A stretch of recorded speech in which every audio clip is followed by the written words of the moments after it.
Hi, I'm Steve Pleich, and welcome to Voices from the Village. This edition, I'll be your host. As you know, Voices is the really premier issues-oriented television program on community television here, and we're really proud to have been able to host shows that are really have examined important issues in our community for about 17 years now, and this is a particularly important time in our country politically, and no less so locally. So we're delighted to have a candidate for 2nd District Supervisor, Becky Steinbruner, with us this evening. And Becky, just to start out, tell people a little bit about yourself and kind of what prompted you to get into public life. Thank you very much for having me on this evening. You're certainly welcome, yeah. I have lived in the Aptos Hills, rural, next to Nicene Mark State Park with my family for 35 years. I've always been involved in local issues, more so within my own little neighborhood with water and road repairs, fire, defensible space, and also went to some Board of Supervisor meetings back in the 80s. I was there when they were debating wing spread and things like that in the 2nd District. So I became very busy with my family. I have 3 grown children, and but still kept a finger on the pulse of what was going on. I went to many community meetings in Aptos, and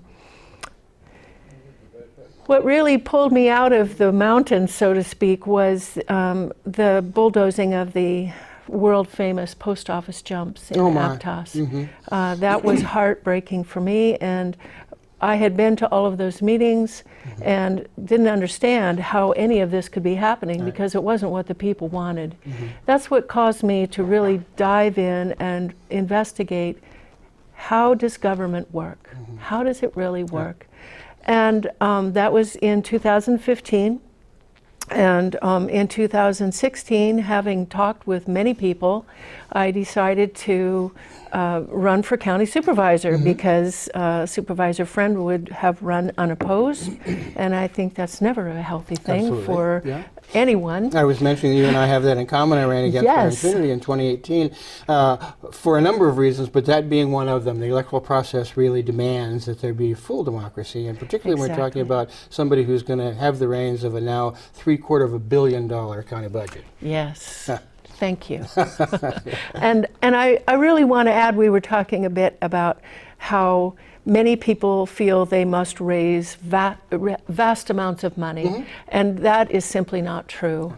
What matters is that you care and that you do your best and that you talk with people.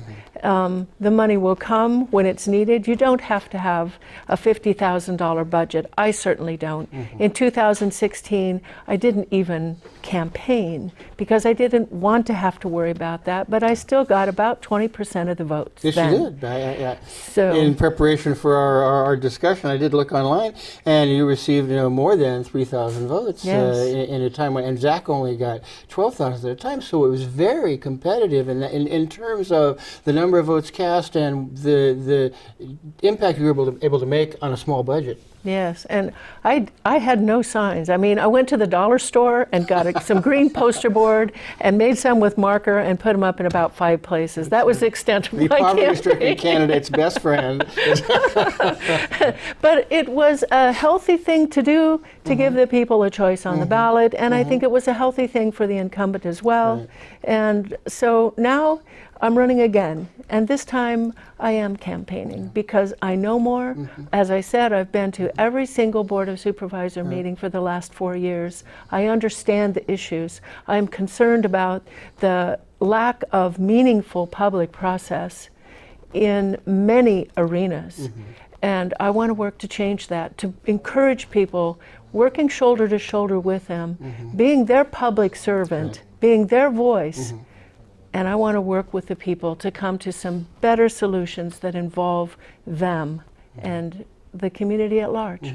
And I've seen in your written statements and in print that your priority issues are certainly slowing growth and infrastructure. So you find that's resonating with your fellow mid-county residents, that they would like to see a little slower growth, kind of slow the roll of this, commercializing all of our space? Yes. People are not NIMBYs. I have been characterized as a NIMBY. I've also been called crazy. I'm neither of those. Well, but we have a selection of those in our city of Santa Cruz as well, so I'm familiar with it. Yeah. Yes, it's all a point of view, isn't Of course, it? it certainly is, yeah. So, but what people want is they want to know the truth. They want to know what's going on at a time when they can be involved and have some input and see that it made a difference. See that somebody was listening to them, paying attention to them. By and large, people are rational and they understand, yes, the county will change. Yes, there will be growth. But to have it be wholesale, rampant growth that is shoved down their throat, that's what makes people angry. And that is what prompts the incumbent Supervisor Friend to make the comment, every time we try to do something, we get sued. Well, what does that say about your process? Might be a comment about that. And Absolutely. the only recourse that the public has by the time it gets finally made public or allowed to be further comment on is the legal process. And so it puts the general public always in the reactive mode. And that has got to change. That's not healthy for anyone. And I will work to change that. Wonderful. I'll remind our viewers that this is a live call-in show, so if you have a question for Becky, some burning question that you must ask the candidate, and we all have those, please call in at 831-425-8848, extension 630. One of the other questions that I'd seen you were asking in print and then responded to, of course, is how you would manage this, as we were talking about, an almost a $750 million county budget.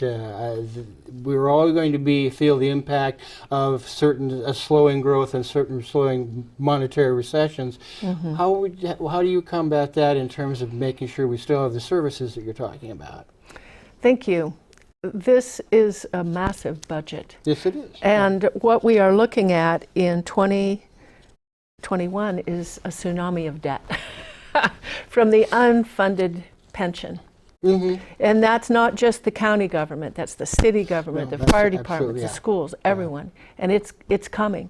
And that is why the county worked very hard to get a new half-cent sales tax that was passed in November 2018 as Measure G. That was admittedly to offset this impending deficit. I don't like the way they did it. They used funding fire to sell it, and actually zero money is going to go to fund county fire. But there is still the debt coming. $6 to $9 million is what's projected by CAO Carlos Palacio. If we have a bit of an economic downturn, it could be 12 million. So we will all have to tighten our belts. And I would begin by reducing my own salary by 30 to 40%. That seems like a lot, but I don't need a lot. And I think it is a symbolic thing that must be taken by those who are the leaders, those in top level management. I'm not asking those who are the clerical workers, the janitors who are barely making it now. I'm talking about the top level management that are making $300,000 to $400,000 with benefits. So we're going to adjust your microphone here just a little bit so people can hear you even a little more clearly. And ask you, this is not an unprecedented idea. In fact, in some time in the most recent past, there have been some reductions across the board in salary. Some furloughs were taking place, and so sometimes those measures are necessary to be able to balance a budget that we know is going to become unbalanced very shortly. Yes, we have to be realistic, and as leaders, we must be the leaders. And if there's going to be discomfort, we should take it upon ourselves just as wholeheartedly as those others in government and those in the public. I really think there's a lot of fat in the budget in the government, and I would quite honestly want to have some cost-benefit analysis done for many of the large nonprofits that are funded very heavily. For example, in most recent Board of Supervisor meeting, they voted to give a contract to a nonprofit to run a mobile hygiene trailer that the city and the county are buying. That contract with that nonprofit is hundreds of thousands of dollars. I know someone who does that very same thing for free. The local churches bought one of these mobile units years ago, and the churches have been doing it. Why aren't we reaching out to the churches? Why aren't we reaching out to the people and asking them to run it rather than paying hundreds of thousands of dollars to a nonprofit? Those are the kinds of costs that need to be cut, or at least examined to see if the services provided are really being provided in the most efficient and effective manner. Yeah, often my observation is, and I do attend a lot of different government meetings at many different levels, that there is lacking in accountability or transparency. Yes. You know, it's all right if you're paying for something that you're getting something of value, and value for value or quid pro quo is okay. Yes. But unless you see exactly how that's happening, whether that's a competitive bid, whether it's being accountable to the people who are the taxpayers and putting that money in. Yes, exactly. And many times when government money gets awarded to a private entity, there is no accountability. I have learned to file Public Records Act requests to get information, and once the money goes off into the black hole of the private sector, there's no way for a public citizen to ever get any accounting or any information, any correspondence, and that's wrong. And one of the things I think that most exemplify what you're talking about is how we provide for our homeless residents here. As you know, there was some money that came from the state, the Homeless Emergency Assistance Program, which is administered in turn by the county and by county staff. But I have had many people ask me, well, where is that money going? What's happening with it? Is it really providing services to people? Are there showers being provided, or laundry, or sheltering? You know, and that's the kind of thing we really need to take a closer look at, I believe. Exactly. I mean, that's $10 million, and it's nearly all gone.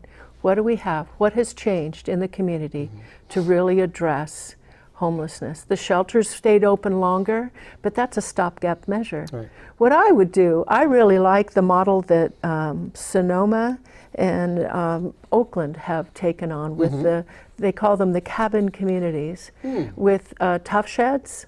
And you can see them in the parking lot at Home Depots. They're really quite nice. They're simple, but they're a shelter that can be a private space for someone in transition that needs shelter. And what I would do is purchase a number of those and create cabin communities, interviewing those who have similarities, right? Whether it be veterans, whether it be battered women. And creating kind of peer support community. Peer support, exactly. And a sense of community, and incorporate into those communities some community gardens. Wonderful. And put them near places where they could get job training, counseling, medications, whatever they need. But create a sense of community and work with these people to have them establish their own goals and timelines. And it can be baby steps, but something to give them back their self-confidence, a sense of control and self-dignity over their own lives with a timeline. And that could be extended, but there has to be the idea that they're working toward getting to a different place, and that they're doing it themselves, and that they're going to make it. You know, one of the things that I've suggested, I'm a homeless advocate myself and have been for some time. I'm a coordinator for the Faith Community Shelter. You mentioned the contribution the faith communities have made to caring for our homeless community, and we do have your shower trailers and things of that kind that we provide ourselves and do staff. But one of the things that as a homeless advocate I have been trying to press to the county is a tiny home project for some Yes, kind. absolutely. And that provides sweat equity for people to come in and build the homes, and they could stay on the property for a certain period of time. and you create that peer community that you're talking about. That's the kind of thing I would like to see taken seriously. Yeah. But it's a matter of political will to make sure you have representatives who are going to take this seriously and push these things forward. I don't believe that's happening with our current Board of Supervisors. I agree completely with what you're saying. I agree completely, and that needs to change. Really, it does.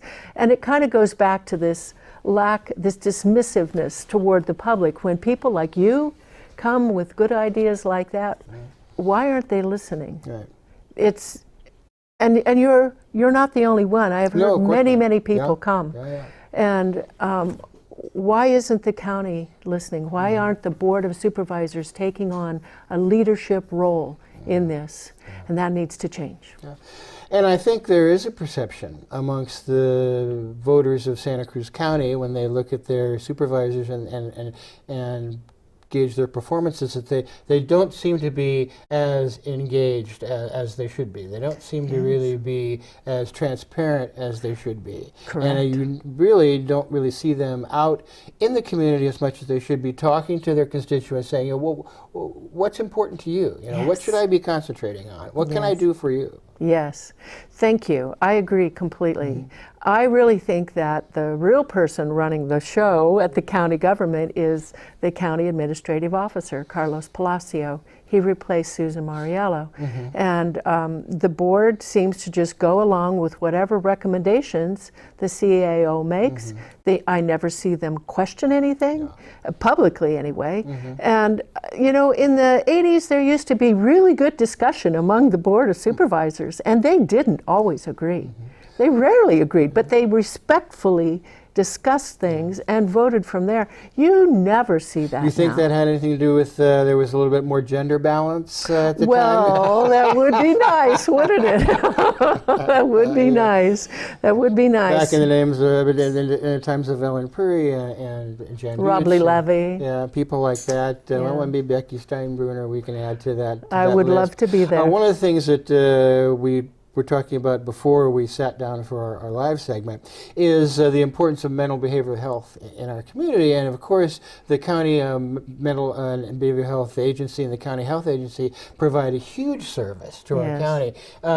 Is there a way to make them more efficient or to make their services more comprehensive, or really to maybe to use a little bit more of this budget enormous budget we have to provide those services for our citizens? Yes, I think so. And again, it goes back to really looking with a fine-tooth comb, if you will, through the budget and some of these nonprofits. For example, there's one, I don't want to name them, but there's one that does deal with mental health, behavioral health issues. They got a grant, the county got a grant, and they used that money to buy a piece of property in a residential area in Aptos on Estates Drive for over $1 million. And the contract that they had was violated knowingly. And this information was all brought by the residents of the Estates Drive community multiple times to the Board of Supervisors. And there was no response. Interesting. There was no action. And when pressed, the only thing that the District 2 supervisor, Mr. Friend, could say was, "Our hands are tied." Well, I don't think that's a good answer. No. And this particular nonprofit, I think, really should be put under investigation for not honoring, truthfully, the word of the contract, and the county departmental directors that allowed it to happen, quite frankly, should be fired. And I would do that. I'm not afraid of making people mad. I've been doing it every Tuesday morning at the Board of Supervisor meeting. But there has to be some accountability. Right. And if, in terms of the mental health issues, what is the real benefit to the people? This is a lot of money. Are we really seeing an improvement in the people who need these services? Yeah. And I have some experience with this, these services. A neighbor of mine was essentially arrested and taken to the behavioral health, and so I know a little bit about how it works. But what we have to do is really have a cost-benefit analysis, because we've all got to cut back somewhere. And if the people who need the services are really not getting them in the most effective and efficient way, we need to look at something different. And that's all across the board. Right. So one thing we haven't touched on, and of course this is a burning issue for us in California everywhere, is affordable housing. Is there something that the Board of Supervisors can do to effectively push for more affordable housing, and certainly affordable housing that is low cost enough so people can actually get into it? Yeah. Thank you. Then at a candidate forum last week at Cabrillo College, one of the other candidates in the 1st District said, I can't afford the affordable housing. We need cheap housing. I thought that was excellent. But again, it goes to tiny homes. Why not? Right. The board, sadly, a few years ago, allowed developers to pay money instead of building. The in lieu fees, of course, yeah. Yes, that was a huge mistake. And I am very glad that Supervisor Leopold brought that back for reconsideration, and that has been reversed. But in the meantime, the county pocketed that money, and the housing didn't get built. I personally think that the 15% inclusionary affordable housing that was imposed by Measure J, passed by the voters in the 70s, should be increased. I think it should be increased to 20%. Well, that's what it is in Watsonville. There are several folks in the city of Santa Cruz who echo that sentiment, and I think that it is a good one. Let me ask you, we have about 5 minutes left. Can I say one more thing, though? Of course you can. Because the board currently only requires that for for-sale housing units. They don't do it for the rental. And they have the ability to do that. Well, there is something called the Palmer decision that said, no, you can't. In fact, you can if in your housing element part of your general plan, it is specified in there that you can require a certain percentage of affordable rental housing. This county chooses not to. I've gone to the Housing Advisory Commission. When the planner in charge advised them not to make the developers do that because it wouldn't pencil out for the developers, and we wouldn't get any rental housing. There's that magic phrase, pencil out. Pencil out. I'm sure that it would pencil out for somebody if they really pressed to see, show us how it's not going to pencil out. You can't just say, oh, it's not feasible. That's I false. know that the county is experiencing the same rental unit crisis that the city is, or it's been experiencing all over. Is there any thought to getting some kind of rent control countywide? Has that crossed your thought process at all? Well, I've certainly watched what has happened in the city of Santa Cruz, and now it's kind of a moot point. The state has imposed rent control. Right. So it's here we are. Yeah, here we are. Yeah. Let me ask you about one of the burning questions, of course, in the county, and are near and dear to us, Cabrillo College and Measure R. It's about time for us to put some money into Cabrillo and bring that back up to spec, or what's your view on that? Well, I'm actually one of the signers in opposition of Measure R. Oh, is that right? I am, and here's why. Well, please. I'm a property owner. I know many property owners that are leaving because the property taxes in general, are too high. They can't afford it. Measure R does not allow any exemptions for seniors or those on fixed income. Is that right? No exemptions. And it's a 32-year-long debt. Right. I have not seen a good concrete list of projects other than general ones that would be funded by this. Some of the things that they say the money would do is actually go back and fix the new buildings, some of the new buildings. It would allow them to buy cars. It would allow them to buy computers. I have great concern about the project to spend $23 million buying new land in Watsonville. Is that going to be agricultural land? Right. It better not be. But why are they putting it in Watsonville when there are unused places within the Aptos campus? And it would require the students to travel to Aptos anyway, because we want well-rounded, well-educated firemen and law enforcement, and So it doesn't really solve a problem. I have from one source that one of the possible places could be the old Watsonville City dump that they're planning to close the end of this month. Now, that is denied by some, but I have from a very good source that that's a good place. They want 10 acres at least.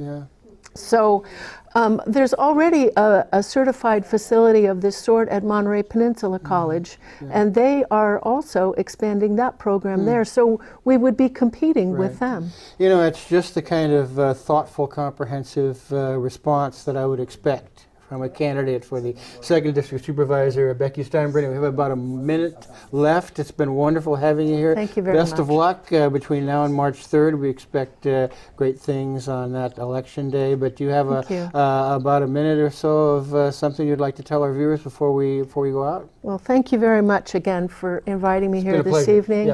And what I mostly want to tell viewers in the 2nd District, but throughout the county, because as a county supervisor, I also vote on issues that affect the county at large. I would work tirelessly to be your public servant. I am not interested in climbing political ladders to go to Sacramento or Washington, D.C. I am here, I'm a resident here, and I want to work with you to come to better public process that really involves your concerns, your ideas for creative solutions to the problems we all face. Thank you very much. I'd be honored for your vote. Becky Steinbruner, thank you again so much. Delightful to have you here. And again, good luck between now and March 3rd, and we'll be seeing you down the line. Thank you so much.